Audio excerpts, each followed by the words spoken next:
ሰላም እንደምን ቆይታችኋል የተወደዳችሁ ተመልካቾቻችን ይህ የኢትዮጵያ ቴሌቪዥን ነው 6 ሰዓት ሆኖ ዜና ኢትዮጵያ ከመላ ኢትዮጵያ ነው ተጀምሯል ከዚህ ሰዓት አንስቶ ለ2 ሰዓታት ያህል በተለያዩ ጉዳዮች ከናንተ ጋር ቆይታ ያደርጋል ከዚህ ከስቱዲዮ የተጠናቀሩ ዘገባዎችን ጨምሮ በሪፖርተሮቻችን የሚቀርቡ የቀጥታ መረጃዎችን ወደናንተ ያሻገርን እንቀጥላለን አብራችን እንድትሆኑ በአክብሮት ነው የምንጋብዘው ዜና ኢትዮጵያን ጌታቸው ይግዘውና መሐሌት ታደለን እንመራለን አርዕስተ ዜናዎቹን እናስቀድማለን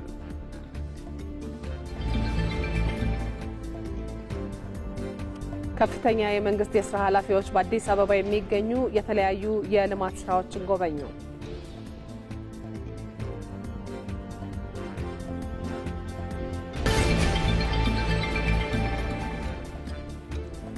የህዝብን ጥያቄዎች ለመመለስ አመራሩ ተልእኮውን በአግባቡ መወጣት እንደሚገባው የኦሮሚያ ክልል ርዕሰ መስተዳድር ሽመልስ አብዲሳ ተናገሩ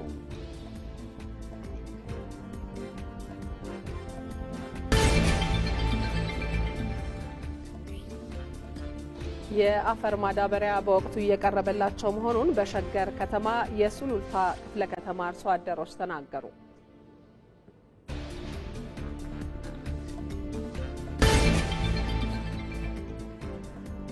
በዜና ኢትዮጵያ የውጭ መረጃ ደግሞ ኢራን በሩሲያ እርዳታ ሳተላይቶችን ሮኬቶችንና የባሊስቲክ ሚሳኤሎችን የማምጠቅ አቅሟን እየገነባች መሆኑ ተሰማ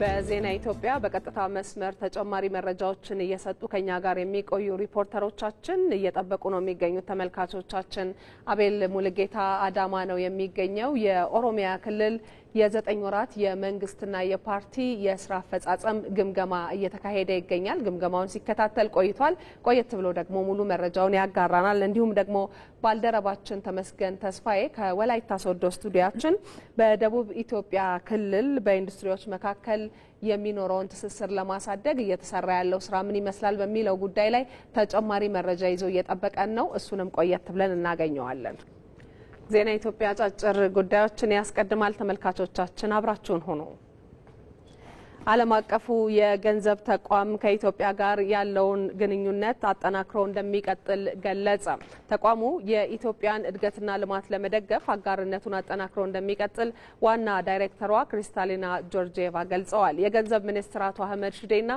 የብሔራዊ ባንክ ገዢ አቶ ማሞ ምህረቱ ከአይኤምኤፍ ዋና ዳይሬክተር ክሪስታሊና ጆርጂየቫ ጋር ውይይት አድርገዋል ዋና ዳይሬክተሯ በኢትዮጵያ የኢኮኖሚ ማሻሻያ አጀንዳዎች ዙሪያ ውይይት ማድረጋቸውን በማህበራዊ ትስስር ገጻቸው አስታውቋል በውይይቱም ተቋሙ ለኢትዮጵያ ልማትና እድገት የሚያደርገውን ድጋፍና አጋርነት አጠናክሮ እንደሚቀጥል ዋና ዳይሬክተሩ አረጋግጠዋል ለጠቅላይ ሚኒስትር ጽህፈት ቤት ተጠሪ የሆኑ ተቋማትና የብልጽግና ፓርቲ ከፍተኛ የሥራ ኃላፊዎች በአዲስ አበባ ከተማ የተከናወኑ የልማት ስራዎችን ጎብኝተዋል በአዲስ አበባ በኡራኤልና ካዛንቺስ አካባቢዎች የተሰሩ የኮሪደር ልማት ስራዎችን ጨምሮ ሌሎች በመንግስትና በግል ባለሀብቶች ተሳትፎ የተገነቡ የህዝብ መናፈሻ ቦታዎችን በጉብኝቱ የተካተቱ ናቸው እነዚህ የህዝብ መናፈሻ ቦታዎች የአስፋልት የፏፏቴ የህፃናት መጫወቻዎች የተሽከርካሪ ማቆሚያዎችና የአረንጓዴ ስፍራዎች የተሟሉላቸው ናቸው አካባቢዎቹ ከዚህ በፊት የቆሻሻ መጣያና ምቹ ያልሆነ ገጽታ የነበራቸው እንደነበሩም ተገልጿል የሥራ ኃላፊዎቹ በአዲስ አበባ የእንስሳት እርባታና የልህቀት ማዕከልን እንዲሁም በካሳንቺስ አካባቢ ደግሞ በልማት ምክንያት ተነስተው በገላንጉራ የሚገኙ ነዋሪዎችንና በአካባቢው እየተሰሩ ያሉ የመሰረተ ልማት ግንባታዎችንም ጎብኝተዋል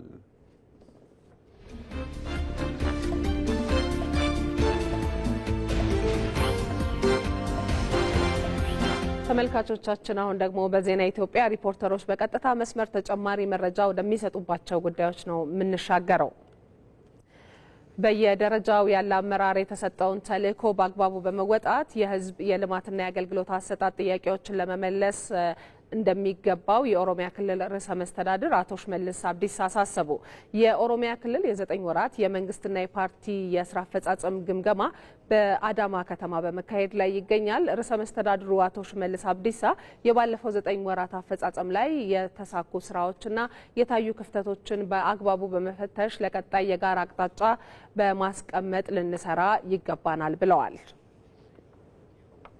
ይህንኑ ጉዳይ ሲከታተል የቆየው ሪፖርተራችን አቤል ሙልጌታ በቀጥታ መስመር ላይ ነው የሚገኘው። ተጨማሪ መረጃ ይሰጠናል። አቤል እንደምን ቆይተሃል? በግምገማ መድረኩ ላይ የተነሱ ዋና የ9 ወራት የስራ አፈጻጸም ክንውኖች የነበሩ ክፍተቶችና እነሱን ለማሻሻል የተሰሩ ስራዎችን በተመለከተ የተነሳውን ሀሳብ አጋራል።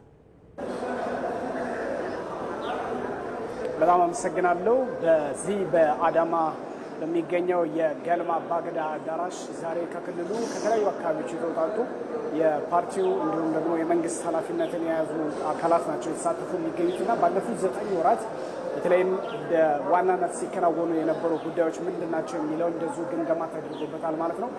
በተለይም የክልሉ ህዝብ በተለያዩ አጋጣሚዎች የሚያደርጋቸውን የመልካም አስተዳደር አገልግሎት አሰጣጥ ላይ ያሉ ችግሮችንም በማስተካከል አመራሩ በተለይም ከቀበሌ እስከ ክልል ድረስ ያለው አመራር በሙሉ በዚህ ላይ በትኩረት መስራት እንዳለበት የክልሉ ርዕሰ መስተዳድር አቶ ሽመልስ አብዲሳ እንደዚሁ በመክፈቻ ስነ ስርዓቱ ላይ ተናግረዋል ማለት ነው። በተለይም ችግሮችን ተጋፍጦ የተሻሉ ስራዎችን መስራት የሚችል ብቃት ያለውና ስብዕናና ስነ ምግባር የተሟላ አመራሮችን በመፍጠር አሁንም የመንግስት የያዘውን ጉዞ እስከ መጨረሻው ማስፈጸም የሚችሉ አመራሮችን የመፍጠር ሂደትም እንደዚሁ ሊሰራ እንደሚገባውና በዚህ ላይም በትኩረት እንደሚሰራ እንደዚሁ አንስተዋል ማለት ነው።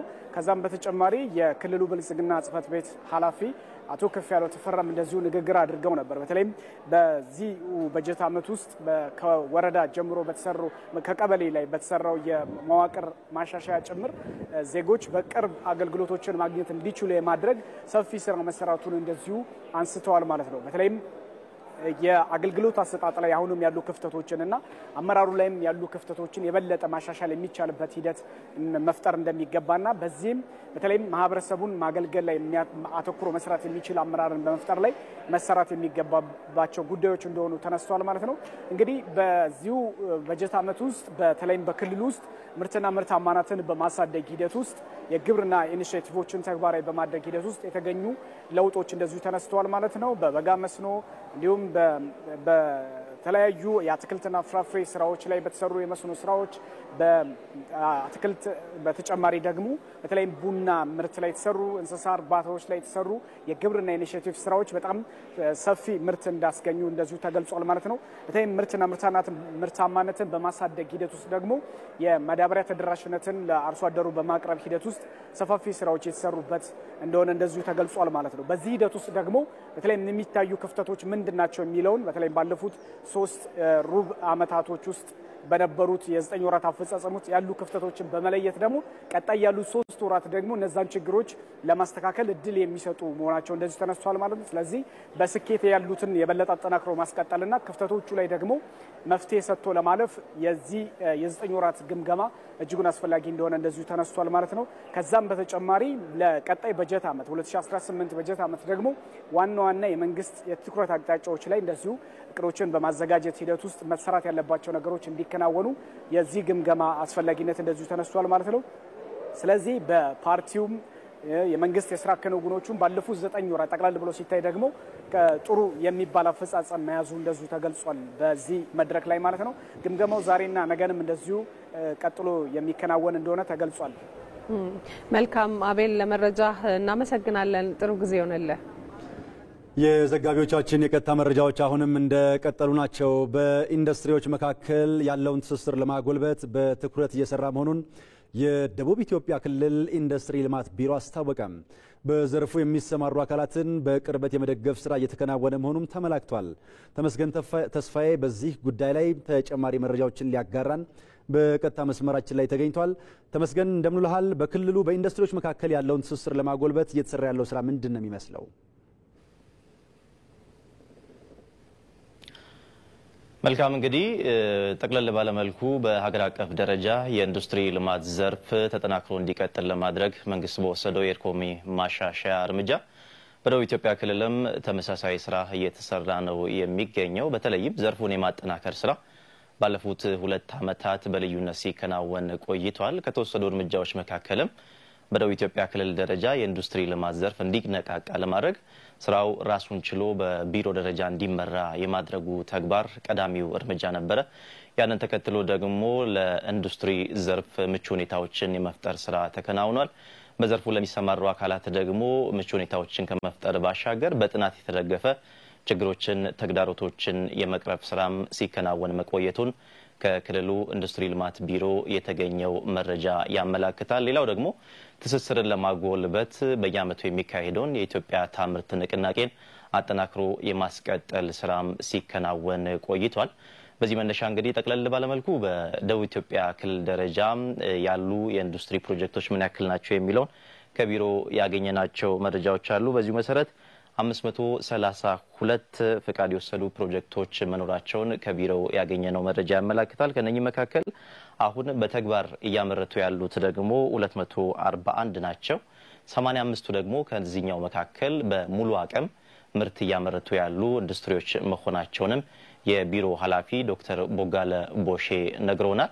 ጎን ለጎን ደግሞ በዚህ መስክ ለሚሰማሩ አካላት ትስስርን የመፍጠሩ ስራ በልዩነት እየተከናወነ መሆኑን ነው የቢሮ ኃላፊ ያስረዱት። የኢንዱስትሪ ልማት ስራ ቀጣይነት እንዲኖረው ከማድረግ አኳያ ስራው አዋጭ መሆኑንም በሚገባ ለማሳየት በዘርፉ የሚሰማሩ አካላት የኢንዱስትሪ ስራው ውጤታማ አይደለም በሚል አቋርጦ እንዳይወጡ ለማድረግ ትስስርን የመፍጠር አንዱ ከሌላው ጋር በጋራ ተቀናጅቶ የመስራቱን ተግባር አጠናክሮ እያስቀጠለ መሆኑን ነው የቢሮ ኃላፊ የገለጹልን። ይህንን መነሻ በማድረግ እኛም አንዳንድ ቦታዎች ላይ ያለው የምርት እንቅስቃሴ ምን ይመስላል የሚለውን ከጥጥ ፋብሪካዎች ጀምሮ ያለውን መመልከት ችለናል። በደቡብ ኢትዮጵያ ክልል በደቡብ ኦሞ ዞን ወይጦ ወረዳ የሚገኝ የጥጥ መዳመጫ ፋብሪካ ጎን ለጎን የጥጥ ማሳውንም እዛው ካመረተ በኋላ ወደ ፋብሪካ በማምጣት የተመረተውን ምርት ደግሞ ወደ ኤክስፖርትና ለሀገር ውስጥ ገበያዎች የማቅረቡን ስራ ጎን ለጎን አስተሳስሮ እየሰራ መሆኑን ነው ያየነው። የሐር ልማት ዘርፍም በተመሳሳይ በክልሉ ተግባራዊ እየተደረገ ነው ያለው። ምርቶችን አውጥቶ ወደ መሸጥ ወደ ኤክስፖርት ደረጃም የማድረሱ ስራ እየተከናወነ ይገኛል። አቋርጦ እንዳይወጡ ለማድረግ እንግዲህ የክልሉ ኢንዱስትሪ ልማት ቢሮ ትስስሩን የመፍጠሩን ስራ በልዩነት እያከናወነ መሆኑን ገልጿል። በቀጣይ ጊዜያቶችም መሰል ስራዎች ተጠናክረው እንደሚቀጥሉ ነው የተገለጸው። ዘርፉ ከ5000 በላይ ለሚሆኑ የማህበረሰብ ክፍሎችም ደግሞ የስራ ዕድል መፍጠሩ ተጠቅሷል። ይህንን ስራ በቀጣይ ጊዜያቶች አጠናክሮ የማስቀጠሉ ተግባር እየተካሄደ መሆኑን ተመልክተናል። ለጊዜው ያለኝ ይህንን ይመስላል። ተመስገን ላደረስከን መረጃ ከልብ እናመሰግናለን። መልካም ቀን ይሁንልህ። ከዚሁ ጋር በተገናኘ በደቡብ ኢትዮጵያ ክልል ለኢንዱስትሪ ልማት እድገት እንቅፋት የሆኑ ችግሮችን በመፍታት ዘርፉን ለማነቃቃት እየሰራ መሆኑን የክልሉ የኢንዱስትሪ ልማት ቢሮ አስታውቋል። በተከታታይ ዓመታት በተደረገ ጠንካራ ድጋፍም በክልሉ የኢንዱስትሪዎች የማምረት አቅም ወደ 54 በመቶ ከፍ ስለማለቱም ተገልጿል። በዘርፉ ልማት ላይ የተሰማሩ አካላት በበኩላቸው ምርታማነታቸው ከጊዜ ወደ ጊዜ እያደገ ስለመምጣቱ ገልጸዋል። ተመስገን ተስፋዬ በዚህ ዙሪያ ያሰናዳውን ዘገባ እንከታተል። የኢንዱስትሪ ልማት ዘርፍ ለሀገራዊ ኢኮኖሚ መነቃቃት የሚያበረክተው አስተዋጽኦ ከፍተኛ በመሆኑ ስራው ከወትሮ የበለጠ እንዲሻሻል እየተሰራበት ነው። በተለይም ተኪ ምርቶችን በማምረት ከውጭ የሚገቡትን በአገር ውስጥ ምርቶች የመተካቱ ስራ ልዩ ትኩረት አግኝቷል። በደቡብ ኢትዮጵያ ክልልም በዘርፉ የተሰማሩ አምራች ኢንዱስትሪዎች ምርትና ምርታማነትን በማሳደግና እሴት ጨምረው ለገበያ በማቅረብ ሀገራዊ ለውጡን እየደገፉ ይገኛሉ። በደቡብ ኦሞ ዞን ወይጦ ወረዳ የሚገኘው ብራይሌ የጥጥ መዳመጫ ፋብሪካ ከነዚህ መካከል ይጠቀሳል። ፋብሪካው በአካባቢው ለበርካቶችም የስራ ዕድል መፍጠር ችሏል። የስራ ዕድል በጣም ከፍተኛ ለኛ ፈጥሮ እየሰራን ነው እና ስራው በሰፊው ፋብሪካው ስራ ሲጀምር አብዛኛው ሴቶች ወንዶችም ከአርብቶ አደር ነው መጥተው እዚህ ጋር አጉራሽም ቦንዳ ሳይም የተለያዩ የስራ ፋብሪካ ውስጥ ያሉ ስራዎችን አጠቃላይ የአርብቶ አደር ልጆች ነው የሚሰሩት። በአርባ ምንጭ ከተማ በሐር ልማት ዘርፍ የተሰማራው በሬ አምራች ማህበር ሌላው የውጤታማ ስራ ማሳያ ሲሆን ከማሳ እስከ ፋሽን የዘለቀ ስራ በመስራት በቀጥታ ወደ ውጭ ለመላክ ሁኔታዎችን እያመቻቸ ነው። ኤክስፖርትም ለማድረግ ዝግጅት ላይ ነን ያለነውና ያው ባህር ልማት ሰፊ ስራዎች መስራት እንችላለን እንደ ሌሎች ሀገሮች። ከ80 ሰራተኛ በስራችን ኖሮ ከዚህ ውጪ ደግሞ እንደዚህ የጋራ ልማት አርሶ አደሮች እስከ 300 ከዛ በላይም ደግሞ እየደገፍን ያለነው። የጋሞ ዞን አስተዳደር በበኩሉ እንደዚህ ያሉ በአምራች ዘርፍ የተሰማሩ አካላትን እያበረታታ ይገኛል። በዞኑ በዘርፉ የተሰማሩ 38 አምራች ኢንዱስትሪዎች መኖራቸውን የሚናገሩት የጋሞ ዞን የመንግስት ዋና ተጠሪ አቶ ሐኪም ያየለ ለአምራቾች አስፈላጊ ድጋፍ እየተደረገ መሆኑን ገልጸዋል። አዲስ ከመሆኑ አንፃር ብዙ ድጋፎችን ይፈልጋል። ሰፊ ትኩረት ሰጥተን ኢትዮጵያ ታምርት ንቅናቄን አካተን ሰፊ ስራዎችን ለመስራት ከተቋሙ ጋር ተቀናጅተን በቅርበት እየደገፍን ያለንበት ሁኔታ ነው ያለው። በክልሉ ባለፉት 2 ዓመታት የኢንዱስትሪዎችን ምርታማነት ለማሳደግ ትኩረት ተሰጥቶ ሲሰራ ቆይቷል። ይህንንም ተከትሎ ተስፋ ሰጪ ለውጥ መታየቱን የኢንዱስትሪ ልማት ቢሮ ኃላፊ ዶክተር ቦጋለ ቦሼ ተናግረዋል። አምራች ኢንዱስትሪዎችን ይበልጥ ለማነቃቃት ችግሮችን በጥናት ለመመለስ የሚያስችል ስራ እየተከናወነ መሆኑንም በማከል 41.3% ነበር የክልሉ ኢንዱስትሪዎች የማምረት አቅም 2016 ላይ ተከታታይ ስራ በመስራታችን አሁን 54.7 ደርሷል። ከሀገር አብሬጅ ግን በታች ነው። ይሄ መረሳት የለበትም። ጥጥ የሚያመርቷሉ፣ ጥጥ የሚያደምጧሉ፣ ጥጥን የሚፈትሏሉ። የፈተለውን ጥጥ ደግሞ በተወሰነ ደረጃ ቫልዩ አድርገው እዚህ ከክልሉ ውጭ ላሉት ፋብሪካዎች የሚያቀርባሉ። በክልሉ የአምራች ኢንዱስትሪዎችን ትስስር በማጠናከር ከዘርፉ የሚገኘውን ገቢ ለማላቅ እየተሰራ መሆኑም ተጠቁሟል። የአፈር ማዳበሪያ በወቅቱ እየቀረበላቸው መሆኑን በሸገር ከተማ የሱሉልታ ክፍለ ከተማ አርሶ አደሮች ተናገሩ። ይህም ቢሆን ግን የዋጋ ጭማሪ መታየቱን ነው አርሶ አደሮቹ የገለጹት። ይድነቃቸው ሰማው ያዘጋጀውን በቀለ ተመስገን ያቀርበዋል። በሸገር ከተማ በሱሉልታ ክፍለ ከተማ ለመኸር እርሻ የአፈር ማዳበሪያ ስርጭት እየተከናወነ ነው። የአፈር ማዳበሪያ በወቅቱ መቅረቡ የእርሻ ስራቸውን ለማከናወን ምቹ ሁኔታን ይፈጥራል ሲሉ አርሶ አደሮቹ ይናገራሉ። ባለፈና በዘንድሮና ከሁለት ዓመት በፊት እና የዛሬ ዓመት ምናስተያየው በጣም ለየት ያለ ዝግጅት ነው።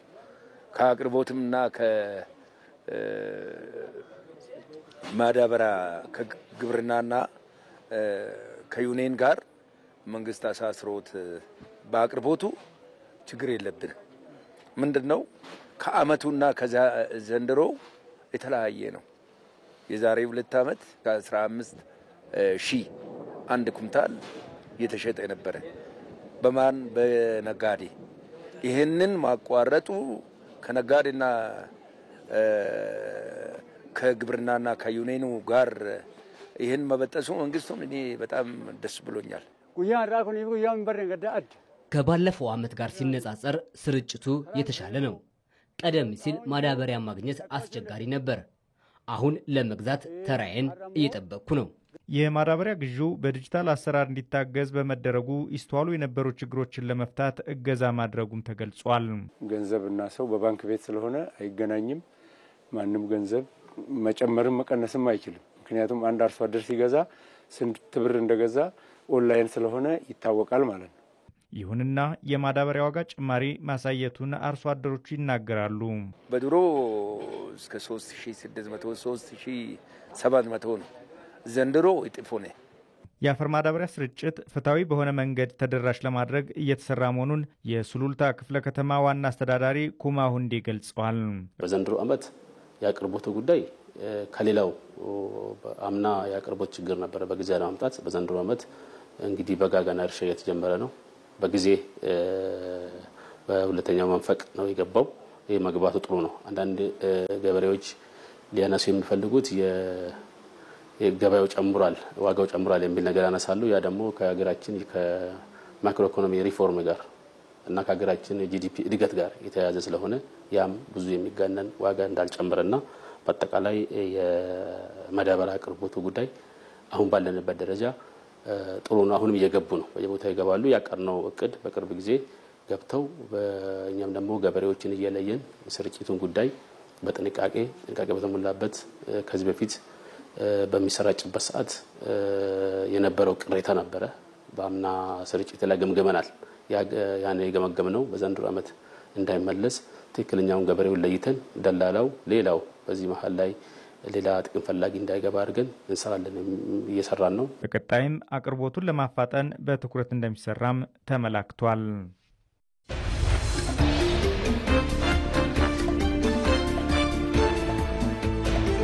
የውጭ ዜና ኢራን በሩሲያ እርዳታ ሳተላይቶችን፣ ሮኬቶችንና የባሊስቲክ ሚሳይሎችን የማምጠቅ አቅሟን እየገነባች ትገኛለች። ሀገሪቱ የጠፈር ፕሮግራሟን ለማጠናከር አሁንም የሩሲያን እርዳታ ጠይቃለች። ከአሜሪካ ጋር ድርድር ላይ የምትገኘው ኢራን ከሩሲያ የጠየቀችው ጥያቄ ምን ይዞባት ይመጣ ይሆን የሚለው ጉዳይ ተጠባቂ ሆኗል።